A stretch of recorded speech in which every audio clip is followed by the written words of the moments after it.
Rewmi 24 TV.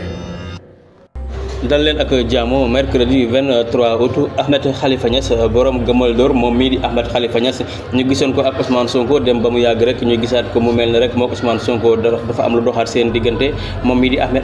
Khalifa Niass daal dinay ñëwaat ci Ousmane Sonko li nga xamee ne nekkee na ko ci hôpital principal Greffe de la Faim moom mii di Ahmed Khalifa Niass ma ngay enkafu def ab nataal di ko jagleel ki nga xam ne mooy Marème Faye Sall première dame di sàkk ci moom rek ngir mu libéré ki nga xam ne moom mooy Ousmane Sonko moom mii kon di Ahmed Khalifa Niass foofu la mujjee rek ginnaaw rek ba nga xamee ne ma nga doon wax ak Ousmane Sonko jamono yëpp rek ci ay jàppal bàyyil tey ji moom mii di Ahmed Khalifa Niass daal moo ñëwaat daal di nag def ab xaatim rek di naqaru li nga xam ne rek ñu ngi koy def Ousmane Sonko jamono yi ci hôpital principal kon moom mii di Ahmed Khalifa Niass daal ma ngay sàkku ci première dame di ko xamal ne rek yow yaay première dame waaye nag li nga bëgg rek li ñu bëgg mooy nga wax ak sa jëkkër rek mu daal di rek libéré ki nga xam ne moom mooy Ousmane Sonko kon daal fii la toll moom Ahmed Khalifa Niass moom moo xamle yooyu les révélations